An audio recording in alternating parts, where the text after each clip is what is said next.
चलो आज हम लोग पढ़ेंगे क्लास 7 गणित एनसीईआरटी बुक। इसको शुरू करेंगे। पहला चैप्टर पूर्णांक, ठीक है। तो पूर्णांक जो चैप्टर है, पहले आज इसका इंट्रोडक्शन देख लिया जाए कि पूर्णांक कहते किसको है, ठीक है। पूर्णांक किसको बोलते हैं हम लोग पहले इसको जानेंगे कि पूर्णांक क्या है। चैप्टर का नाम है पूर्णांक, ठीक है। पूर्णांक क्या है, चलो पूर्णांक से पहले हम लोग जान लेते हैं कि प्राकृतिक संख्या क्या है। तो देखो, गिनती की संख्या को प्राकृतिक संख्या कहते हैं। मतलब जो हम लोग गिनते हैं 1 2 3 4 5, यह क्या कहलाता है? प्राकृतिक संख्या। इसे हम लोग n द्वारा सूचित करते हैं। मतलब n बराबर 1 2 3 4 5, यह अनंत तक होता है। इसको हम लोग क्या बोलते हैं? प्राकृतिक संख्या। उसके बाद मेरा क्या है? पूर्ण संख्या। इसके बाद क्या है? पूर्ण संख्या, जिसको हम लोग होल नंबर बोलते हैं, W द्वारा सूचित करते हैं। गिनती की संख्या के आगे अगर हम लोग 0 लगा दें तो संख्या पूर्ण हो जाती है। इसे हम लोग क्या कहते हैं? पूर्ण संख्या। 0 1 2 3 4 5, ये सब क्या है? पूर्ण संख्या है। तो प्राकृतिक संख्या, पूर्ण संख्या और पूर्णांक संख्या।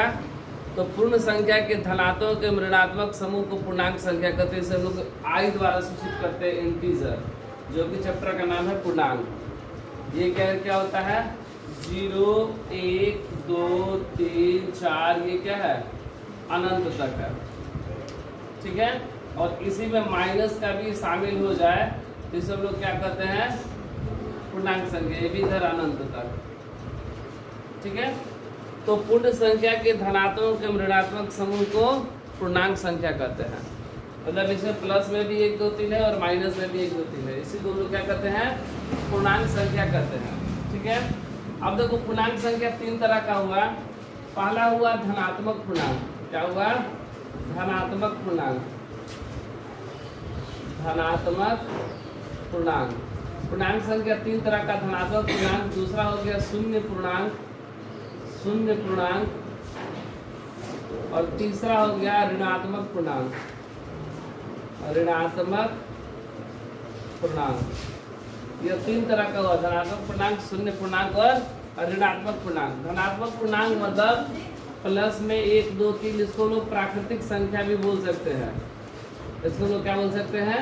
प्राकृतिक संख्या। मतलब ये वाला भाग, ये जो भाग है 1 2 3, ये प्लस में है, इसको वो बोलते हैं धनात्मक पूर्णांक, ठीक है। या इसको लोग प्राकृतिक संख्या भी बोल सकते हैं। मतलब प्राकृतिक संख्या को वो हम लोग धनात्मक पूर्णांक कह सकते हैं। ये शून्य पूर्णांक, इस 0 है, इसी को लोग क्या बोलते हैं? शून्य पूर्णांक। और ऋणात्मक पूर्णांक माइनस में 1 2 3 जो होता है, इसको हम लोग क्या बोलते हैं? ऋणात्मक पूर्णांक। मतलब माइनस में 1, माइनस में 2, माइनस में 3, माइनस में 4, अनंत तक। धनात्मक पूर्णांक में अगर सबसे छोटा धनात्मक पूर्णांक पूछा जाए तो सबसे छोटा धनात्मक पूर्णांक 1 होता है, जबकि ऋणात्मक पूर्णांक में सबसे बड़ा ऋणात्मक पूर्णांक पूछा जाए तो माइनस का 1। ये सबसे छोटा है, ये छोटा है, और ये क्या है? सबसे बड़ा है। और ये जो शून्य होता है वह ना तो धनात्मक होता है और ना ही ऋणात्मक होता है।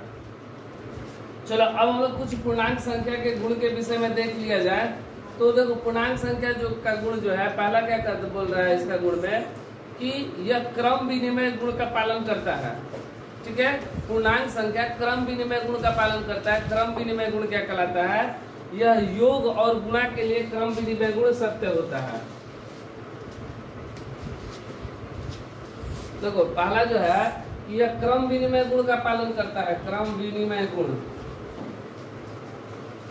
क्रम विनिमय गुण। इसमें क्या कहता है कि यह योग के लिए और गुणा दोनों के लिए सत्य होता है।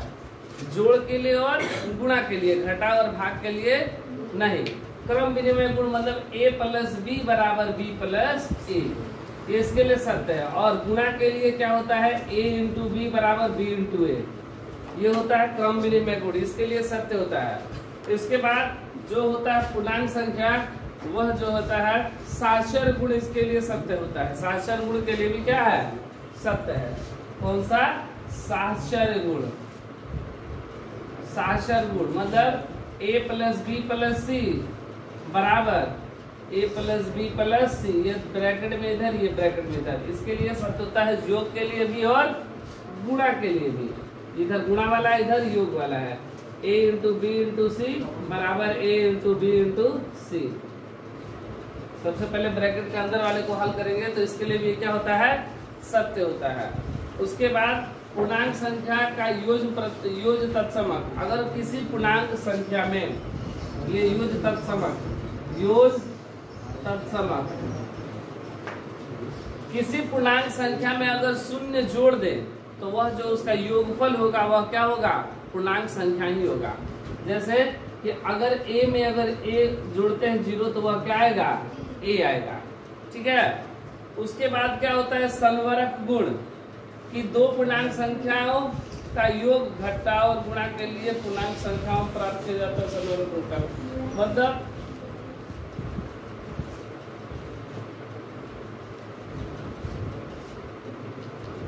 मतलब कि दो ठो पूर्णांक संख्या को जोड़े या जोड़ने पर या गुणा करने पर या घटाने पर वह क्या होता है कि वह पूर्णांक संख्या ही प्राप्त होता है, भाग पर नहीं।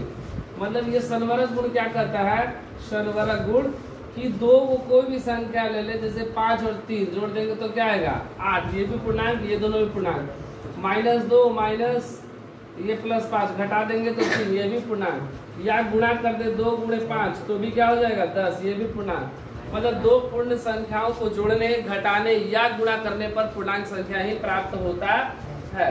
उसके बाद वितरण गुण सत्य होता है। इसके लिए वितरण गुण देखो, वितरण गुण क्या होता है, वितरण गुण कि a b प्लस सी बराबर a into B plus B into C, ये इसके लिए भी क्या है, पूर्णांक संख्या का गुण सत्य होता है। उसके बाद क्या आता है, उसके बाद आता है योज्य प्रतिलोम, मतलब कि दो पूर्णांक का को जोड़ने पर वह 0 प्राप्त होता है। मतलब कि a और -a को जोड़ देंगे तो क्या आएगा 0, तो एक संख्या दूसरे का योज्य प्रतिलोम कहलाएगा। मतलब a का योज्य प्रतिलोम